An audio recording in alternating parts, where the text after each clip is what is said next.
اللہ نے نہایت اچھی باتیں نازل فرمائی ہیں، یعنی کتاب جس کی آیتیں باہم ملتی جلتی ہیں اور دہرائی جاتی ہیں۔ جو لوگ اپنے پروردگار سے ڈرتے ہیں ان کے بدن کے رونگٹے اسے سن کر کھڑے ہو جاتے ہیں، پھر ان کی کھالیں نرم ہو جاتی ہیں اور دل بھی نرم ہو کر اللہ کی یاد کی طرف متوجہ ہو جاتی ہیں۔ یہی اللہ کی ہدایت ہے، وہ اس سے جس کو چاہتا ہے ہدایت دیتا ہے، اور جس کو اللہ گمراہ رہنے دے اس کو کوئی ہدایت دینے والا نہیں۔ بھلا جو شخص قیامت کے دن اپنے چہرے پر برے عذاب کو روکتا ہو، کیا وہ ویسا ہو سکتا ہے جو چین میں ہو؟ اور ظالموں سے کہا جائے گا کہ جو کچھ تم کرتے رہے تھے اب اس کے مزے چکھو۔ جو لوگ ان سے پہلے تھے انہوں نے بھی تکذیب کی تھی، تو ان پر عذاب ایسی جگہ سے آ گیا کہ ان کو خبر ہی نہ تھی۔ پھر ان کو اللہ نے دنیا کی زندگی میں رسوائی کا مزہ چکھا دیا، اور آخرت کا عذاب تو بہت ہی بڑا ہے۔ کاش یہ سمجھ رکھتے۔ اور ہم نے لوگوں کے سمجھانے کے لیے اس قرآن میں ہر طرح کی مثالیں بیان کی ہیں تاکہ وہ نصیحت حاصل کریں۔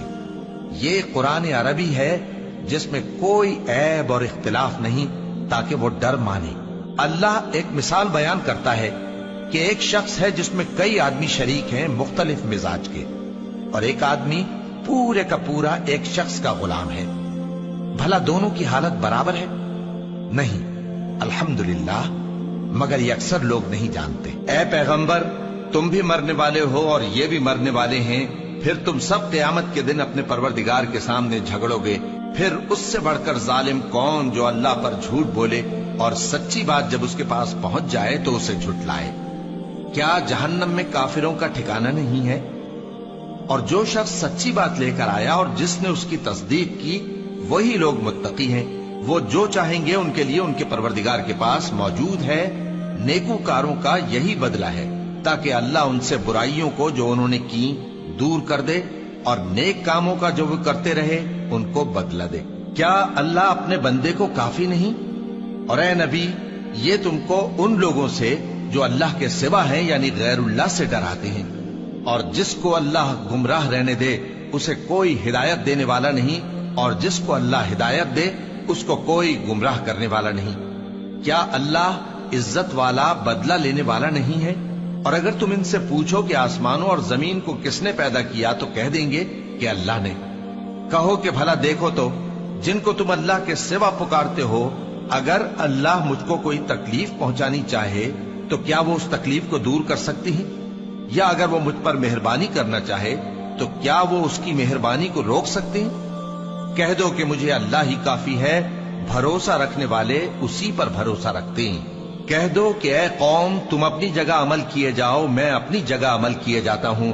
ان قریب تم کو معلوم ہو جائے گا کہ کس پر عذاب آتا ہے جو اسے رسوا کرے گا، اور کس پر ہمیشہ کا عذاب نازل ہوتا ہے۔ ہم نے تم پر یہ کتاب لوگوں کی ہدایت کے لیے سچائی کے ساتھ نازل کی ہے، تو جو شخص ہدایت پاتا ہے تو اپنے بھلے کے لیے، اور جو گمراہ ہوتا ہے تو گمراہی سے اپنا ہی نقصان کرتا ہے۔ اور اے پیغمبر، تم ان کے ذمہ دار نہیں ہو۔ اللہ لوگوں کے مرنے کے وقت ان کی روحیں قبض کر لیتا ہے، اور جو مرے نہیں ان کی روحیں سوتے میں قبض کر لیتا ہے۔ پھر جن پر موت کا حکم کر چکتا ہے ان کو روک رکھتا ہے، اور باقی روحوں کو ایک وقت مقرر تک کے لیے چھوڑ دیتا ہے۔ جو لوگ غور و فکر کرتے ہیں ان کے لیے اس میں نشانیاں ہیں۔ کیا انہوں نے اللہ کے سوا اور سفارشی بنا لیے ہیں؟ کہو کہ خواہ وہ کسی چیز کا بھی اختیار نہ رکھتے ہوں اور نہ کچھ سمجھتے ہی ہوں تب بھی، کہہ دو کہ سفارش تو سب اللہ ہی کے اختیار میں ہے، اسی کے لیے آسمانوں اور زمین کی بادشاہت ہے، پھر تم اسی کی طرف لوٹ کر جاؤ گے۔ اور جب ایک اکیلے اللہ کا ذکر کیا جاتا ہے تو جو لوگ آخرت پر ایمان نہیں رکھتے ان کے دل گھٹ جاتے ہیں، اور جب اللہ کے سوا اوروں کا ذکر کیا جاتا ہے تو فوراً خوش ہو جاتے ہیں۔ کہو کہ اے اللہ، اے آسمانوں اور زمین کے پیدا کرنے والے، پوشیدہ اور ظاہر کے جاننے والے، تو ہی اپنے بندوں میں ان باتوں کا جن میں وہ اختلاف کرتے رہے ہیں فیصلہ کرے گا۔